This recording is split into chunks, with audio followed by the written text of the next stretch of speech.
In a further continuation of the festive Dickensian theme, this video explores Hallmark's 2000, though some sources say 1999, special, Maxine's Christmas Carol, a modern 23 or 24 years ago, reimagining of Dickens' seasonal story in which Hallmark greetings card comedy icon Maxine, in seemingly her only animated appearance, experiences Christmas-themed ghostly visitations comparable to those experienced by Ebenezer Scrooge. The character from the Charles Dickens book Where Some People Sing a Christmas Carol, I forget the title, Maxine's Christmas Carol offers sustained satirical sarcastic humour, chiefly delivered by Maxine herself, strong, identifiable, endearing personalities, chiefly exhibited by Maxine herself, and suitably skillful voice performances, chiefly delivered by Tress MacNeille as Maxine herself. Being a tribute as opposed to a direct adaptation of Dickens' writing, allows for ample, intelligent, creative storytelling liberties that are never found in more traditional versions of the tale. Maxine's aversion to Christmas stems from thoughtful, valid criticisms such as the overbearing commercialization or social pressure, as well as negative childhood experience. The ghosts are portrayed as a deceased office worker wearing chains fashioned from hoarded paper clips, a Valley Girl caricature in the form of Christmas past, a spiritual New Age philosopher in the form of Christmas present, and spaceship traveling aliens in the form of Christmas future.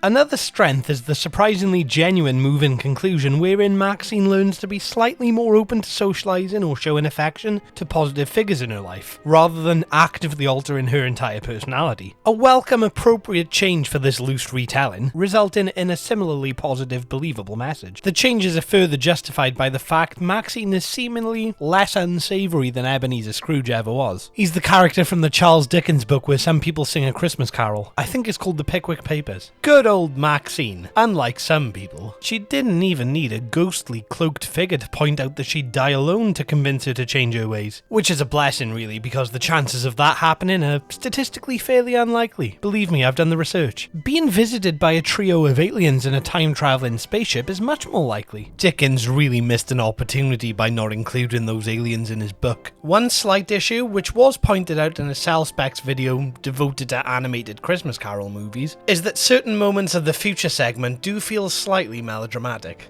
Another slight issue is the criminally short length of this feature. It's a 25-minute feature, though it clearly held potential to be 26 minutes, or even 30 minutes. An additional 5 minutes would likely result in a more earned conclusion. In spite of this, Maxine's Christmas Carol is a creative, humorous, warm and lively feature, recommended to those who wish to see a familiar formula being executed in a highly original, humorous, relevant manner. The formula being the one found in The Tale of Ebenezer Scrooge, which was featured in that Charles Dickens book with the characters sing a Christmas Carol. I think it was called Dombey and Son. At time of recording, Maxine's Christmas Carol is readily available on YouTube. Thanks for watching. If I don't see you next time, I hope you've at least said Merry Christmas, Maxine. Oh, and Merry Christmas to you too, Floyd. Oh, there goes Maxine Humbug. There goes Maxine Kerr. If they gave a prize for being ultimately a fairly forgivable human being, the winner would be her.